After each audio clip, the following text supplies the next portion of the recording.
Hello, Star Trek fans. Welcome to ReBinge It. This is the ReBinge Star Trek Voyager podcast. My name is Kim. And my name is James. And we are rebinging Star Trek Voyager from the beginning, one episode at a time.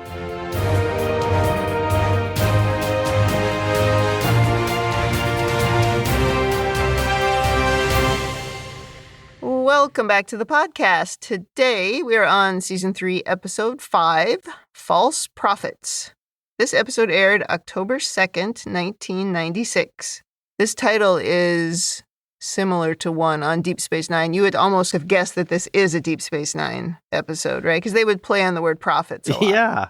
Well, anything to say about last week's episode before we continue? That was The Swarm. No, it was perfect. It was a highly watchable episode, I would say, but wild. Some of the stuff was ridiculous. Didn't make any sense, but it was still fun to watch. Yes. Oh, it was definitely a fun episode. I think it could even have been split into two separate episodes, and we would have actually got more. You could have cut this episode and made one of those episodes into this one. Yeah, you could have cut this one. That's definitely true. I think that the wild nature of what went on with the actual swarm and the bad decisions that Janeway was making to just go through it no matter what. I do think because of that, that was really intended to be the B story. And really the Doctor was supposed to be the A story. Because that kind of makes sense. It was almost like it was maybe supposed to be a background story, but then they maybe showed us too much. You know what I mean? Yeah, I could see how it was supposed to be the B story, but they both ended up quite significant. Yeah, like I always think about Data's Day, one of my favorite TNG episodes. Oh, it's all great episode. Yeah, and it's all very focused on Data, but there's lots of big things that are going on, but you're only sort of privy to the same information that he is. So while there's big stories happening around him, he's only got little snippets of info, and so do you. And it's like, that would have made sense here. Right. If we only got little bits of info about what was going on with the ship while they were trying to deal with the Doctor. Or while, like they could have focused on Kes, almost would have been like Kes's day as she tried to deal with it. Wow, that would have actually been a really kind of cool episode. Almost like a nod to Data's Day, the original story. Well, because at the end of the day, that pun was not intended, but at the end of the day, the point kind of was watching Kes go through it and how she dealt with it, because she was trying to protect the Doctor, and then she couldn't really, and then she kind of needed some help, and I don't know. Anyway, I think that would have been a different way to do it. That would have been fascinating, yeah. Well, they didn't ask me, and it was 30 years ago, so I guess we're stuck with what we got. It's a bit too late to fix it in post. I'm afraid so. Scrooged. Well, you mentioned maybe this episode is not the best, and I do have some bad news. We left Deep Space Nine behind, but somehow we are stuck with a Ferengi episode.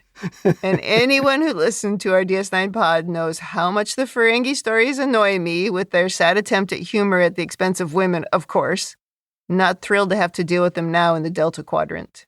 Bit of a struggle to get through the notes. Yeah, I didn't want to watch it a second time, but I did it. We do it for you listeners. That's what James said. We have to do it for the listeners. There must have been some better TNG episodes we could have drawn on. I mean, I hope this is a one and done with the Ferengi. So in case you didn't know, speaking of TNG, this episode is a follow-up to a TNG episode called The Price from 1989. And we're going to talk a little bit more about that when we get to that point in this episode. Yeah. So should we get started? We should get started. Here we go. In the cold open, we've stumbled onto a wormhole that appeared and then disappeared. And of course, we want to know if it will take us home. Somehow they figure out that it jumps around on this side, and Janeway makes a wild assumption that the other side of the wormhole is in a constant location due to some technobabble that sounded like absolute nonsense to me. But they're convinced that there's a wormhole that is stable on one side, jumping around on the other. Doesn't matter. What matters is the other side on the Alpha Quadrant. That's all they want to know. They scan the nearby systems for life signs to see if anyone might know more about the wormhole, and they find an M-class planet with humanoids, but it's a pre-industrial civilization, so not likely to be experts in what's going on in space. However, Tuvok surprisingly detects evidence of a replicator in use, meaning there may have been contact with people from the Alpha Quadrant. So people from any other quadrant don't have replicators? Well, I said may. Tuvok didn't. He said there's evidence of the Alpha Quadrant. Right. So there's no other species in the Delta Quadrant that has replicator technology. Maybe it had some kind of a signature that looked very familiar. But anyway, Technobabble tells us Alpha Quadrant. And so, of course, there are excited looks around the bridge, and we go into the opening credits. Do we want to address the fact that the galaxy seems to be absolutely full of wormholes? This is the second one they've run into. Yeah. And we just bump into it. Yeah, we're just flying along. There's another wormhole. I mean, at this point, there should be so many wormholes. They should have been home by now. Because every time you scan, there seems to be one. Well, I feel like we maybe talked about this before, but if you're on the constant lookout for them, there's a better chance maybe that you'll find them. It's just not the norm. So, I don't know, maybe they are more normal than we think. But for something that's supposed to be a rare occurrence, they seem to be everywhere. The stable ones are rare. I feel this episode already starts off over the line with, another wormhole episode. Okay. Is that unnecessarily negative? Well, it's only the second one in 3 seasons, right? We haven't had more than that. No. But I feel they're a little bit too common for a rare occurrence. Okay. And Voyager just happens to be flying by them. Well, are they that rare? Yeah. Are they that rare, or is a stable one what's rare? Well, that's the thing. They seem to be all over the place. And given the size of space and the enormity of everything, Voyager just seems to keep on running into them, which would mean they'd have to be everywhere. Okay. After the credits, Janeway sends Chakotay and Tom down to the planet to see what's happening down there. She also tells Harry and B'Elanna to study the wormhole and figure out if the other side is in the Alpha Quadrant.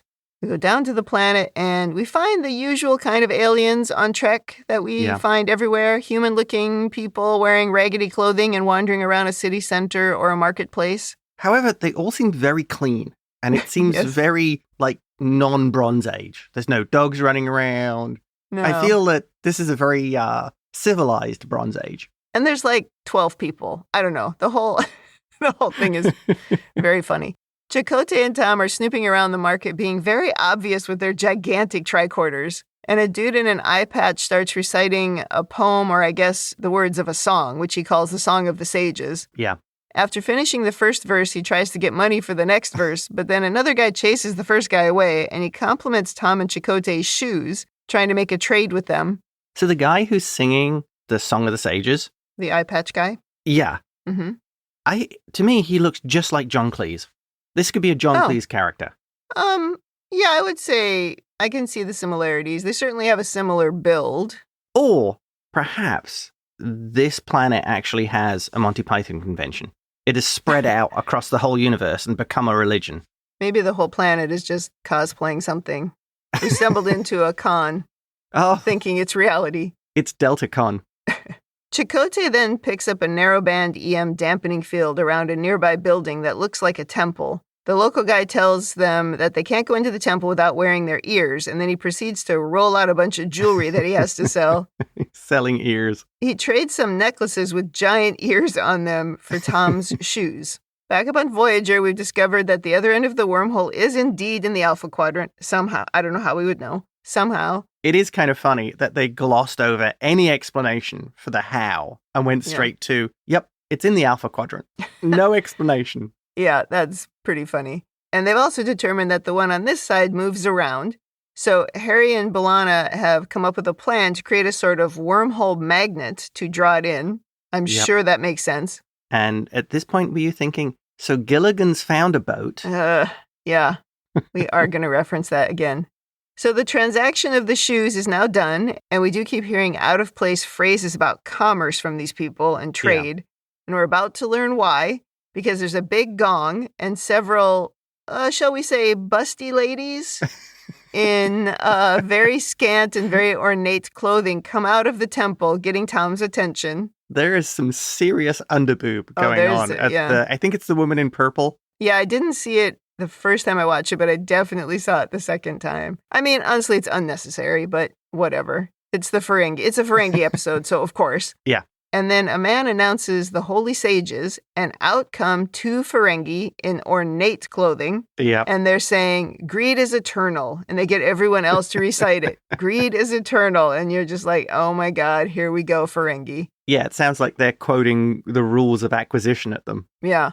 Chakotay quietly calls Voyager to report that they found the problem, and also the replicator, because they've come out with a little replicator. Yeah. After an ad break, the Ferengi allow people to approach, calling themselves their gods. And one guy asks for assistance, and they tell him to make his family, including his baby, work. And they say exploitation begins at home, and they force the man to repeat it. And then when he asks for food and medicine from the replicator, the Ferengi instead make him buy a copy of the Rules of Acquisition. The cheapest binding version as well. Oh my god, the usual Ferengi shenanigans. Yeah, the guy tells a whole story about how he's a poor shoemaker. Mm-hmm. This isn't the last time we see him either. No. Back on Voyager, Chakotay explains about this Song of the Sages myth that foretold of the return of 2 demigods from the sky. And it seems the Ferengi learned this story and took advantage of everyone. Shocking. Yep. In talking to the locals, Tom and Chakotay learned everyone was much better off before the sages appeared. So I'm not sure that myth is actually coming true. Yeah. And here's where we hear about the TNG episode, as Tuvok recounts some of the events from the episode The Price. Yep. There was a bidding war for the ownership of the Barzan wormhole, where the negotiations took place on the Enterprise. 2 Ferengi were involved in the bidding, and when the Enterprise proposed a study of the wormhole, Data and Geordi went through in a shuttle, and the 2 Ferengi followed in their own shuttle. Geordi was able to see with his visor that the wormhole wasn't stable, and they warned the Ferengi before returning themselves, but the Ferengi thought it was a trap and delayed their return, ultimately stranding themselves here. Now, Tuvok didn't give quite that much detail. I went back and watched the episode so I could see what happened. I think there was only like 2 lines. There was a lot more detail. I'm very happy to take advantage of the opportunity to watch a Next Generation episode. Unfortunately, I have to report it is not a good episode. It starts off badly, and it ends maybe a little bit better, but it's a pretty good example of how useless the women characters could be on that show. It has a very 80s vibe, and it's one of the episodes where we see Deanna and Dr. Crusher like in their yoga outfits doing stretching. Oh, it's that one. Yeah. And I don't think it's the only one, but it's one of the ones where they do it. And of course, the whole time they're talking about boys. It's so insulting. And also, there's a guy in that episode who is part of the negotiations. Yeah. He's also trying to buy the wormhole or buy the rights to the wormhole. And he seduces Deanna. And the way he does it is so embarrassingly badly written. I mean, it was hard to watch. It was so bad. You kind of think that he's somehow controlling her or doing something, but no. It actually was just him seducing her, and he is so grotesque to her. I mean, it is awful. Is it as bad as A Ghost in a Candle? Well, I would say different, maybe equally not great for women, but I'd rather watch that episode than this one. I only have the vaguest memory of that episode. The ghost one? Yeah. Yeah, we should go back and watch the candle episode. Anyway, back to the story. Janeway intends to take the Ferengi with them if they get the wormhole open. She says we'll turn them over to Ferengi authorities, but Tuvok reminds her they probably haven't done anything wrong in Ferengi law. Right. They'd probably be big heroes. Yeah. He also says interfering in this society would be a violation of the Prime Directive. Interesting. Well, he's not wrong, I guess, even though the Ferengi already did it. I suppose if the Ferengi were part of the Federation, it would have been an easier conversation. But is Tuvok's point strictly true? I mean, the Ferengi have turned up and are directly impacting this society. Mm-hmm. Does the Prime Directive even apply if another race is messing with their evolution and destroying their society? Don't you have a moral obligation to get involved if you see outright exploitation of these people by a more technically advanced race? Yeah, the Prime Directive is dumb. It needs some caveats, like this is a good example. Yeah. Are you obligated to try and undo what the Ferengi have done? Yeah. Well, I mean, Janeway she makes a good deduction here, at least to come to a logical conclusion where she says, in this particular case, the Federation is responsible, or at least partially responsible for the situation, because they were conducting the negotiations. Yeah. So she says, therefore, we are duty-bound to correct it. Tuvok does agree that this is logical, but I get why she said that, and she's right. They did sort of cause this situation. It's kind of playing semantic games. Well, but even if they didn't cause it, to your point, don't you still have an obligation to try to set things right? Because that thing that she says a million times about changing the balance of power, in the quadrant, what if somebody came and took that replicator? Right, the Kazon. The Kazon, exactly. The Kazon detect the technology, they take the replicator. You've got a whole different level of trouble on your hands then. I mean, this is why the Prime Directive is really so weak. If it is truly about preventing any interference with the evolution of a culture or a society, then they would be obligated. The Prime Directive would tell them they had to interfere here. Yeah. Another thing is the Ferengi are using this religion to line their own pockets, to pretend to be gods. There's an Arthur C. Clarke line, which is, any sufficiently advanced technology is indistinguishable from magic. Mm-hmm. And this is kind of what they're relying on to exploit these people. And this is an example of where you would need to get involved to save this society. And not just this society, but like you said, the balance of power in the quadrant of having Ferengi there. Yeah. They'd have no problem selling stuff to the Kazon. And the other problem is they're too stupid to know the Kazon would just kill them when they've got everything they can out of them. That's true, yeah. So I found this part, I think the first rung, maybe the second rung down on the ladder of stupidity. Okay. There's another one coming up. There's some real problems in this episode, yeah. I think this is a good example of something, or of an episode where we're like hinting at really serious things. But this is, to me, always where the Ferengi fall down, that Ferengi episodes fall apart. It's like we hint at serious things, but we try to make it funny, and it's not funny. At least there is a difference in this episode with the Ferengi. They're not quite as clownish as they are in many other episodes that we see them. And it also sort of, even though they have these sort of half-naked or mostly naked women, apart from that, we don't get the constant speeches about women shouldn't be in charge of anything and they should be naked, right? Yeah. So at least we sort of, and maybe that's because it's Voyager in particular, we have Janeway in charge. Yeah. But at least we didn't have that. But this is such a common problem with the Ferengi. It's not funny. But the writers thought it was hilarious. Did they? I mean, there was even there was a woman on this writing staff, but again, maybe that helped with they didn't have all the usual Ferengi nonsense in here. Possible, yeah. Yeah. Well, down in the temple, one of the Ferengi is counting his money and finds profits are down in one of the provinces. And this, by the way, is when I discovered that one of the Ferengi is being played by the adorable Leslie Jordan. That character is actually played by a different actor in the TNG episode, but the main guy, the tall guy, is the same actor. Yeah. Same character, same actor. But Leslie Jordan plays this one, and he is very funny. Yeah, Arridor is the tall guy. Right. Well, they start yelling at Kafar, their helper guy we saw earlier banging the gong. He seems like one of those long-suffering servants. Definitely. Who knows how long he's had to put up with it? Because it was how many years ago? Like 7 years ago at this point? Oh, yeah. Well, while they're doing that, while they're yelling at Kafar, they're suddenly beamed away, making Kafar's day, as he is clearly sick of these so-called sages, and he makes himself comfortable, hoping they're gone for good. Yeah, he does settle onto the sofa like he's going to enjoy it. Absolutely. On Voyager, Janeway tells the surprised Ferengi that they'll be coming back to the Alpha Quadrant with them. Yeah. Then we show them how we intend to bring the wormhole back. Janeway argues with Ferengi number 1. What's his name? Arridor. Arridor. I did not write that down. Janeway argues with Arridor. He makes the case that no one knows if they've interfered inappropriately. He describes the Song of the Sages, saying, "These people have been waiting hundreds of years for their sages to appear from the sky and deliver them from their strife." He says, who's to say that's not us? So interfering will mean the people will despair in losing their gods, tearing down their societal structure. I mean, right here, we could have said, you haven't delivered them from your strife. You've actually added to their strife, if not given them strife to begin with. Yeah, you've made things worse for them. Yes, exactly. And the other thing that kind of made me laugh here is we didn't care at all about any of these things when we were rescuing Harry in that episode with the dead bodies. Remember, we brought that one woman back to life and we were going to send her back to her planet. You don't think that was going to mess with that society? A woman came back from the dead. Well, and Harry coming from the afterlife and appearing and changing. Remember the guy he convinces to go and live with his friends up in the hills? Yes, but they didn't know that was going on. That was just Harry. That was just one person doing it. That was just Harry destroying another society. Just Harry destroying that society completely. Well, there was a point, too, on that one where Harry goes, oh, maybe I shouldn't have said anything. You're like, dude, too late. Yeah. So after the speech from Ferengi number 1, I want to call him Aragorn. I know that's not right. That's okay. Arridor and Cull. Okay. Janeway says, beam them back down, as she obviously needs to give this more thought. Okay. You're probably going to have similar issues as I do. I'm 100% sure.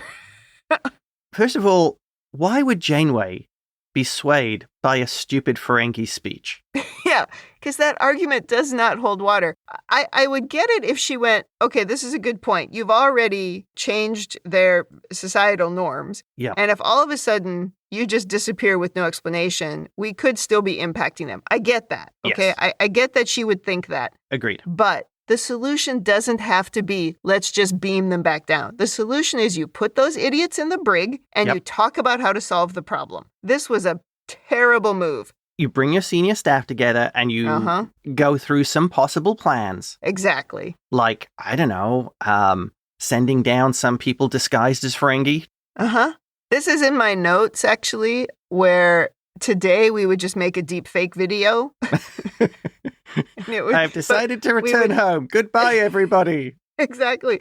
Well, or you could but they could be holograms so they could actually appear, like they're there on the planet instead of just a video that you project. Right. But yeah, okay. Even when you and I were watching this, because we watched it the first time together, we both went, what? What just happened? How could Janeway be swayed by this sort of stupidity? Yeah. This is just bad.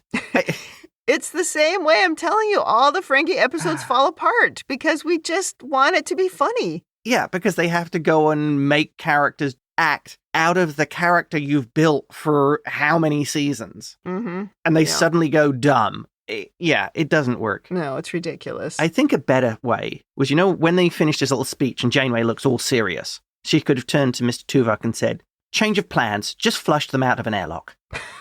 I mean, Ferengi seem to like to do that. I mean, Rom tried that to Quark at least once. It's true. And that is my second leg down on the ladder of stupid. Janeway and the senior staff had been huffing stupid gas. Oh my God. Well, now we are having a staff meeting, which is dumb. We should have done this before we sent the Ferengi back. Couldn't you keep the Ferengi just around? Just put them in the brig for a couple of hours. Yes, put them somewhere. You know they're going to cause trouble. Yeah. And they do. Anyway, we're discussing what to do, as there is some risk with us just having their gods disappear. Janeway wants to figure out a way for them to leave voluntarily or gracefully, as far as the people are concerned. Although, I don't know why they would care. They don't like them. Well, the other thing is, why hasn't anyone in this meeting actually read the full Song of the Sages? Actually done some study on what this planet's religious beliefs are? Yeah, no, we don't have time to be looking into that. Yeah, but again, another piece of the rundown the stupid, because, there might be a line in their holy book saying, and then at the end of their time on Earth, or on this planet, they disappear in a wall of flame. So you could shoot them with a phaser and go, see, we've fulfilled the prophecy. Well, I mean, ultimately that's what happens, right? As we find out how the song ends. We're not quite there yet. But it's why didn't we start there? Did anybody look into the end of this song? What is supposed to happen? Yeah. No, we did not. Exactly my point. So we're trying to find a way for it to be either more profitable for them to leave or at least less profitable for them to stay to try to convince them to go. But she says we have to out-Ferengi the Ferengi. At this point, I'm pretty sure you need Sisko because you guys are not prepared for this. Sisko, he knew what to do, right? He would just strong arm and blackmail Quark all the time to get what he wanted. And you know what? Quark respected it because that's how he was used to dealing with people. This, I think, is the genius of Sisko. Why he was on Deep Space Nine in the first place. Sisko understands politics and how to deal with other races, maybe more than other Starfleet captains and other Starfleet personnel. I mean, day one, he knew how to deal with the Ferengi. He did, yeah, right? In the pilot, he strong arms him, yeah. Down on the planet, Ferengi number 1 has put up some protection to avoid unexpected beamouts. Again, this is why you shouldn't have let them go back down there. Yeah, don't give them a warning. There's a knock on the temple door, and now we have Neelix as a Ferengi. And he says he's the grand proxy for the Grand Nagus. At first, they're all excited about seeing the Grand Nagus's little staff thing. I will say Neelix does make a very good Ferengi. Yeah, he does. I agree. Neelix says they've been recalled by the Grand Nagus and are to leave immediately. He tells them that the humans have figured out how to get the wormhole back so they can just go back through it. Ferengi number 1 tries to negotiate a 20% profit share scheme instead of being recalled, which, would probably work with an actual Ferengi, but does not work with Neelix. Oh, it's not going to work with the Nagus. As a starting negotiation, I think it would have worked. Yeah. The Nagus is going to want 50% guaranteed. Oh, he wants 50 totally, yeah. But Neelix says instead they have to tell the people that they're leaving and thank them for their generosity. This is where we could have used a deep fake video. Yeah. He says the 299th rule of acquisition is if you exploit someone, it never hurts to thank them, making it easier to exploit them next time. That's not bad. That's not bad. That's actually a very good one, I thought. Leslie Jordan says, wait a minute, there's only 285 rules. But Neelix says, oh, you've been gone for a long time. Okay, question here. Yeah. Do you think the rules have actually been expanding in that time? No. I would see somebody like Grand Nagus Zek actually adding extra ones on. I don't. Yeah, but I don't think they do. I don't think they do expand. But I think it's a likely story to say that, yeah. Because if they don't expand, then they really would be suspicious. But if they naturally expand and every few years there's some extra ones. That's true, and they're not suspicious of this. That's true. Yeah. Well, on his way out the door, Neelix grabs a couple of bags of ill-gotten gains from the pile, and he tells them to start writing their farewell speech. Once alone, the shorter Ferengi, that's Leslie Jordan, Cole, he asks what they're going to do, and the taller one says, what a Ferengi always does in this situation. And the shorter one says, panic? That is very accurate for Ferengi. They are very good at that. I wrote that down because it reminded me of Pinky and the Brain. I thought that was really cute. I don't know. I laughed. It is almost kind of that dynamic with these two. Sort of, yeah. But no, the answer is, the tall guy says, in the rules of acquisition. Meanwhile, outside, Neelix is handing out money and becoming a much more popular sage. Yeah. The two Ferengi are studying the rules, looking for a loophole to doing what the proxy demands, and they can't find a rule that helps, so they decide instead to resort to violence and kill the proxy. I did like it when Arridor was looking on his data pad and looks up Grand Proxy Encounters with, and it says, see hopeless situations. That did actually make me laugh. That was pretty funny. Well, I can only think of the times that, what was his name when Jeffrey Combs played Brunt. When Brunt would appear, right? He wasn't the Grand Proxy, but he was always a representative, and it always was hopeless. You could never get out of whatever it is he came to do. And he always had some awful plan. Always, always. Although in the end, that character did actually have a pretty good arc. Yeah.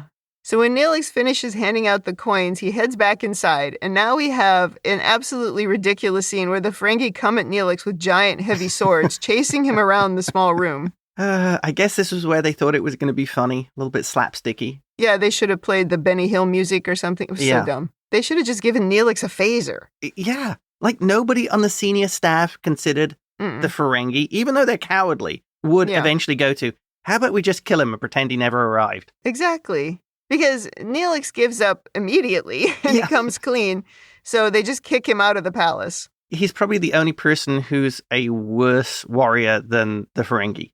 Probably true. Outside now, the eye patch guy reappears, although now his eye patch is on a different eye. When he gets a look at Neelix, he recites more of the poem, thinking he's another sage. Chakotay asks, finally, how does this song end? See, if they'd actually studied it, they would have known you could have brought the pilgrim into the picture and destroyed the Ferengi's plans naturally. It would have been so easy, yeah. So now we have to trade another pair of shoes to get the details here of how the song ends. To me, it's like, couldn't you have listened to the whole thing before hatching some goofball plan and playing the Benny Hill music? Well, the eye patch guy tells the story with a lot of flourish, of course. But basically what he says is 3 new stars appear in the sky and the Holy Pilgrim leads them all back into the sky on wings of fire. Finally, some useful info. Later, when it's dark, Neelix starts shouting to the thin crowd that he's the Holy Pilgrim and everyone gets excited. I was wondering what all these people are doing wandering around outside. It's not like there are clubs and restaurants. I mean, everyone would be back in their little caves and hovels, but there's a couple of people wandering around with nothing to do. And if you notice, the first person that Tom encourages to start the chant is the poor shoemaker from earlier.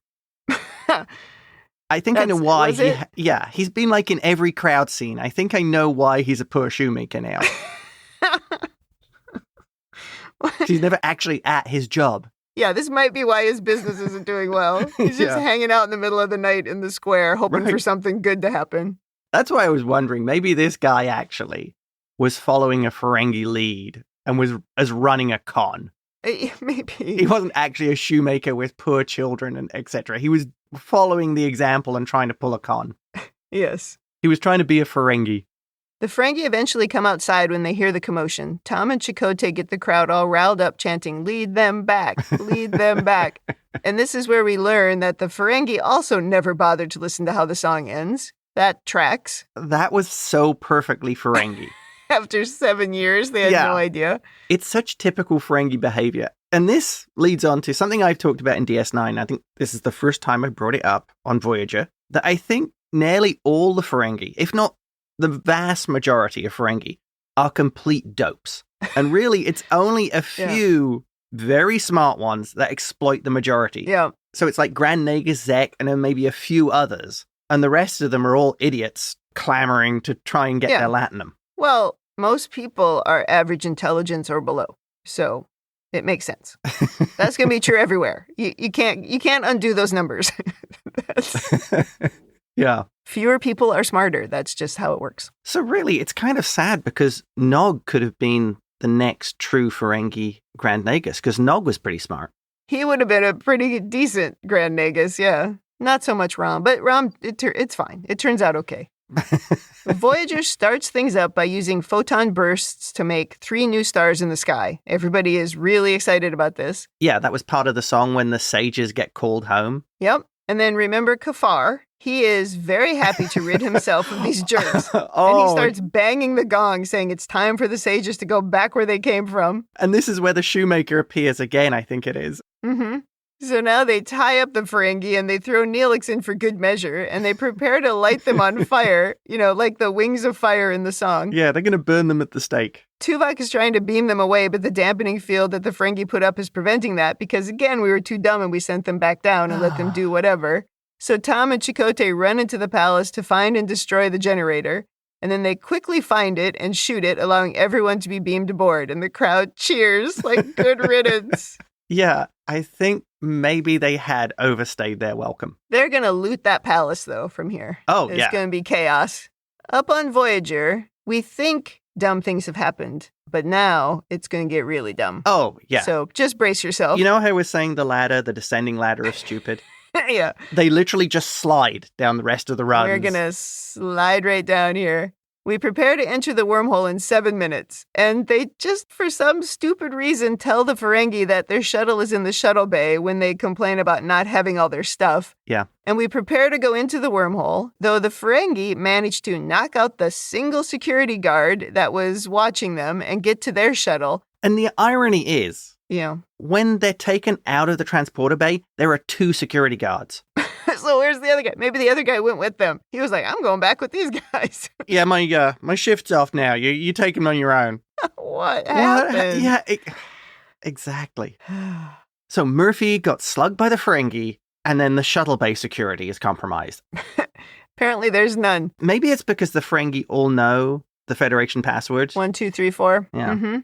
I imagine the problem is we don't have reason for security everywhere on Voyager. Yeah. But every time we beam somebody on board, protocol should be enacted. Right. Yeah. Things should be locked down. It's really hard when you go back and you watch these things and you analyze them because it's just so difficult to accept that anybody could just go anywhere and do anything and it's no big deal. It just turns it into such a clown show when stuff like this happens because we have no evidence that these guys are smart enough and strategic enough to be able to do what happens from here. Yeah. But somehow they get to the shuttle bay, they're able to get the shuttle out, they're able to avoid a tractor beam, they're able to avoid being beamed back. It's completely ridiculous. Well, how do they know where the shuttle bay is on the ship? How? I guess they asked the computer because the computer will tell them anything. It's like when you go to the malls now and you go to the little directory thing and you look up what you're trying to see and you say, I want to go to that store. Now it draws you a map. That's what happens. Oh. Yeah. They get lights on the ground that lead them right there. It's so dumb. But you're right. There should be protocol. Especially, you could look at Voyager as being in an essentially hostile environment all the time. Anytime someone comes on board. Yes. Anytime. Yeah. It's like how we've talked about when they're beaming something on, the transporter should be automatically saying, oh, no, you can't come on board because you're a thing I don't recognize. Yeah. But we don't do that either. We just beam everything on board and hope we don't die. It's so ridiculous to think any of that is realistic. And on top of that, if you have the Ferengi shuttle on board, why are you not disabling it completely? I was going to say, lock it down. Yeah. Yeah, oh my gosh. Well, when we try to transport them back out of their shuttle, they decide to emit a graviton pulse that destabilizes the wormhole. Naturally. And as you would have guessed, as all of us guessed when we were watching it, they get pulled into the wormhole and it collapses or disappears. Yep. And we are all devastated by the loss of the wormhole because we are frickin' idiots and we brought this on ourselves. The end. Oh no, Gilligan, you can't get off the island this week. Oi. It's like, okay, if you're going to have a Ferengi episode, fine. Okay. But you shouldn't have done this. You shouldn't have mixed it in with a Gilligan one because for some reason, the Ferengi managed to strand us in the Delta Quadrant and it doesn't make any sense. It doesn't make any sense. Do you have overanalysis? Yes, I do. First one. Yeah. Why are you beaming the Ferengi up and not beaming up the Ferengi and any of the technology they have on the planet? I hope they did.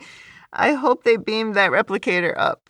If they beamed the replicator up, the gods have suddenly lost their powers. You know what? That's a good point. You beam the replicator up, just leave them there. I'm sorry, this technology is the problem. Yeah. They take the replicator, they take all their technology and just go, good luck. Yeah. And then I think the locals might be having a barbecue early. That's a good idea. And leading on from that, I hope they took all technology that they could find off that planet because that could severely damage that society. Yep. But Janeway's like, well, set course for home, Tom. Ridiculous. Don't you want to fix anything that's left behind there? Like we said, we've left chaos in our wake.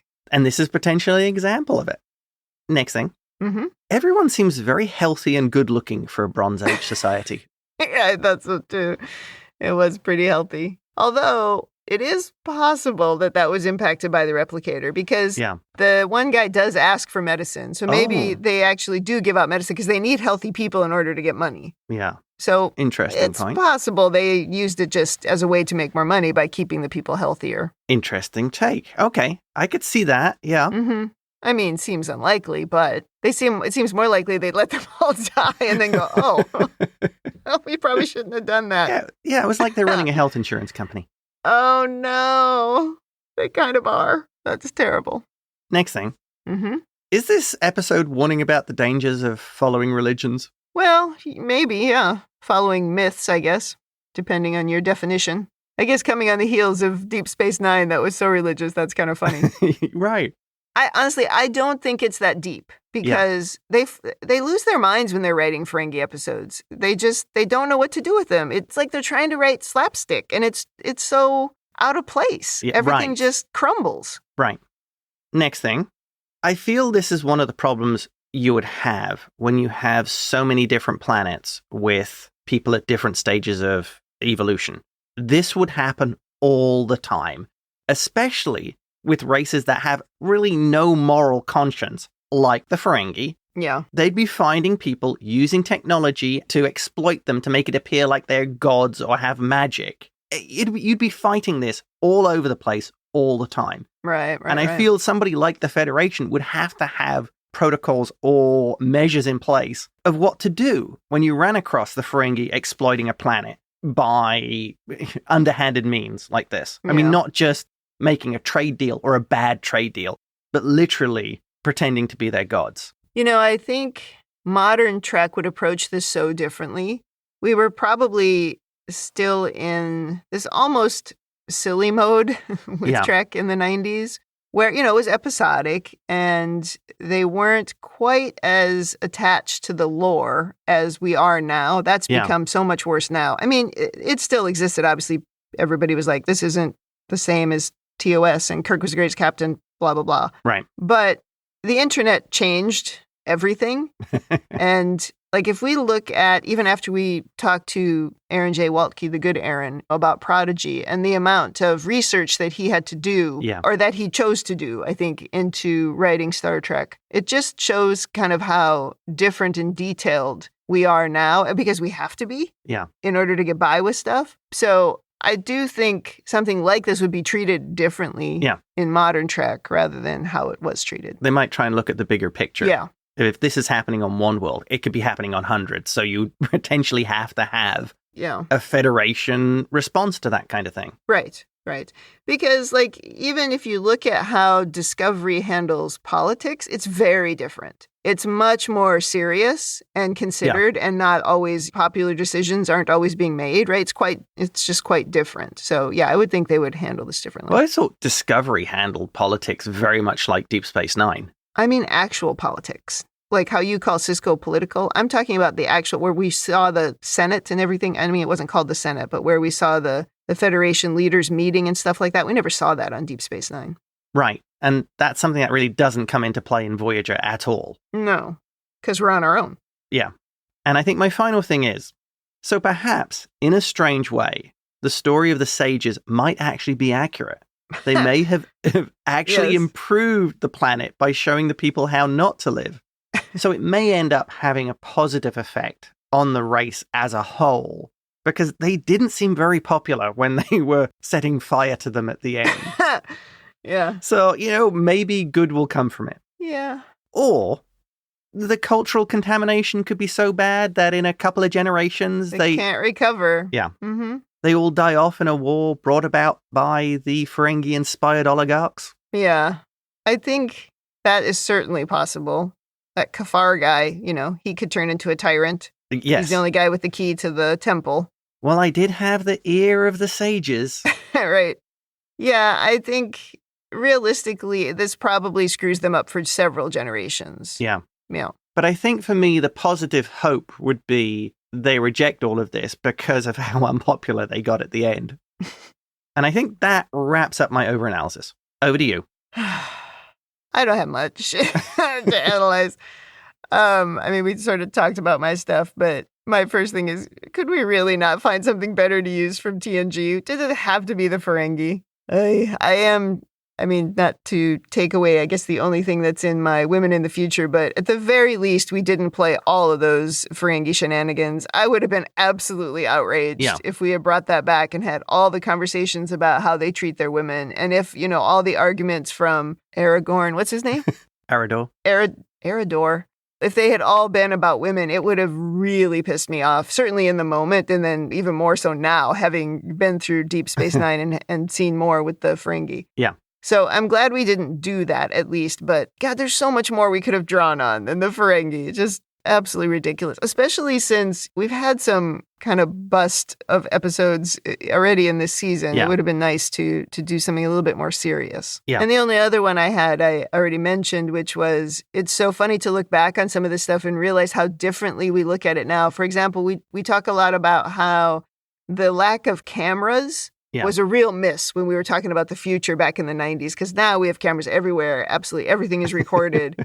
So the other thing here is that we never even discussed a way to try to fool the people into thinking something else or someone else was actually the sages. Right. Like now, I'm not kidding, we would create a fake video and make it look like they were the ones who said, and now our time is done and we're leaving. We've done everything we can. And so it's kind of where this doesn't age well. Yeah.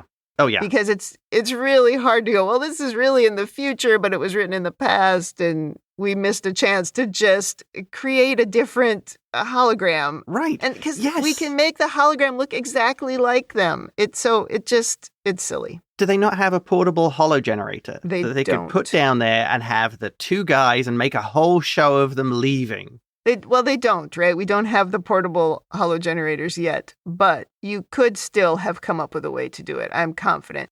You could, because you have the holodeck. Yeah. You could secretly beam everybody to the holodeck like they did that on TNG one time. Oh, you beam them in there, and now you've got the holographic characters, or you just have the doctor, make the doctor look like, I still want to call him Aragorn, but you make him look like the tall guy, and boom, problem done. Beam everybody back, fly away, we're done. Right. And also, I mean, the small holo generators. Remember Quark when he tried running the bar with holo waiters right. and it was a Right. disaster, and he had the holo projectors, like that kind of thing. Even that, yeah, like a projector, yeah. They don't have to be like the Doctor, right? Who is yes. solid, yeah. So that is kind of my overanalysis. Like I said, there's not much. Also, my women in the future, I'm just happy we didn't go down the Ferengi sewer. That would have been bad. And then in Janeway's leadership corner, I mean, failures all around. So many screw-ups. When you're trying to we've already talked about the screw-ups, but I will just say this one additional thing, which is when you are trying to execute a finely timed plan, like we only have a certain amount of time to get into the wormhole. Yeah. Right. To get yourself home is what you're trying to do. Right. This is the entire thing that you've been trying to do since the beginning, is to get yourself home, which is the problem with the Gilligan's Island thing and why you should never give them opportunities like this. Yep. Because it just falls to pieces. It ends up turning into Gilligan's Island. Right. But why in that scenario, when you're trying to execute this plan, are you messing around with the idiot Ferengi? It just doesn't make any sense. It's a total failure of leadership. You solve the problems you can, and you don't let the other things get in the way of solving those problems that you can solve. They had a way home, and they screwed it up. That's a total failure of leadership. I blame the writers. Okay, let's go to rating. Probably easy. Thumbs up, thumbs down, or neutral. If you say thumbs up, I'm really going to be confused. What is your rating? My rating for this episode is absolutely thumbs down. I honestly cannot think of a worst episode of Voyager. Well, I guess we'll see. There have been a couple of terrible ones since we started, but this one is pretty bad. I think the problem with this one is everybody lost their mind. Everybody lost their mind, yeah. To me, it's where we have that thing of, to tell the story, all the people in it have to behave in the opposite of what we've seen them. Right. Yeah. And although Janeway was arguably doing the right thing of taking the Ferengi from the planet or trying to protect the planet, there's also the issue of why on earth would you be convinced by such a weak argument? And why would you send them back just after that one? I mean, he made one statement and she went, I'll just send them back. If they had kept them, come up with a plan, and then again, like I said, focus on the thing you have to do, which is get in the wormhole. But instead, we go through these shenanigans. It's unforgivable how dumb this is. Yeah. If you're in a rush, take the Ferengi ship and fire it into the sun. You don't need to bring it back. I'm thinking the giant ears on the Ferengi are emitting some kind of stupid rays to the people around them. Because remember, one of the first episodes, or one of the early episodes on Deep Space Nine, the Grand Nagus is basically assaulting Kira. Yes. He's pinching her and grabbing her right in front of Sisko, and he says nothing and he does nothing. Yes. And that I lost my mind when that happened, because that is very true. Cannot, as a leader, allow your people to be in that situation and do nothing. If that happened to me, and it has happened in a non-assault way, but where a leader should have done something and didn't, you lose all respect for that person and you cannot recover from that. Yeah. So that really annoyed me. So now I'm starting to think, what are the Ferengi emitting that are making these leaders so stupid when they're such great leaders in other situations? This is ridiculous. I think you might be writing something more than they intended in this episode there. Yeah. They're emitting a brain dampening field. So in my long rambling rant there, this is absolutely a thorough thumbs down of the worst order. You already gave your thumbs down. This is my rating. You can't double thumbs down. I think this episode deserves it. Okay. All right, you're out of thumbs. No, I agree. This episode it's lame. It doesn't age well because they considered no technical solution at all to the problem that they ran into. They just let the Ferengi run roughshod over them. They let them go back to the planet, and then the Ferengi outsmarted them at every turn on the planet, on Voyager. It's ridiculous. And then even telling them that their shuttle was in the shuttle bay, giving them a chance to escape, it's so stupid. You can't possibly believe that this is what would happen. So my verdict is they think the Ferengi are funny. They're not. Thumbs down. Agreed. The tragedy is, I think if you wanted to make a funny episode, you have already a character who is comedic in Neelix. Yeah. How about you do an episode with Neelix and the Ferengi where they've got to get off a Kazon planet? or outsmart the Kazon, or do something like that. Then you could make an episode kind of like, the Ferengi spoof of the Magnificent Seven, the Magnificent Ferengi, where, if you like, you play on the strengths of these characters being cowardly, being money-focused, being con men kind of thing. And then using Neelix as the bridge, because Neelix is the comedy character a lot of the times. And the Doctor. You could have made a much better episode that didn't rely on making Voyager senior staff idiots. And we've already kind of tried to have some funny episodes on the holodeck. Yeah. We had like the Beowulf one. There was some humor in there and some funny things kind of with the Doctor. And usually the holodeck is your best answer for humor. Right. But there have to be stakes or the episode's dumb. Yeah. There was that episode on Deep Space Nine, which was quite funny, where everybody was a different character because they got stuck in the in the holodeck buffer somehow, and then they were all playing different characters, and they didn't realize that they were stuck in there. Armand Bashir. Now there was a lot of humor in there, but on the outside they were trying to rescue them, so there were stakes. Yeah. And so you can do it. You can have humor. And even I think about how hard I laughed when the Kazon guy, when they took over Voyager, and he said, "Turn the lights on. Why is it so dark in here?" I mean, it can be funny. Right. The Ferengi, not the answer. We should have done better. Okay, I think that wraps up Season 3, Episode 5. Thankfully. Come back next week for Episode 6, and I hope it's better, but I don't know. I haven't looked ahead. This next episode is one of the Voyager greats. Oh, well then that's good news, because this was not. I don't think even in Deep Space Nine we've had this level of whiplash. Oh, yes, we did. I mean, I would have to go back to the data, but we had some extreme ones. Yeah, maybe. In the meantime, if you'd like to send us your own overanalysis of this or any episode, or if you just want to say something nice, you can email us at rebingeit@gmail.com. You can join us on Blue Sky, Threads, Instagram, YouTube, or you can join the Facebook group, facebook.com/groups/Star Trek TTM podcasts. Thanks for joining us on the ReBinge Star Trek Voyager podcast. That's it for me. And that's it from me.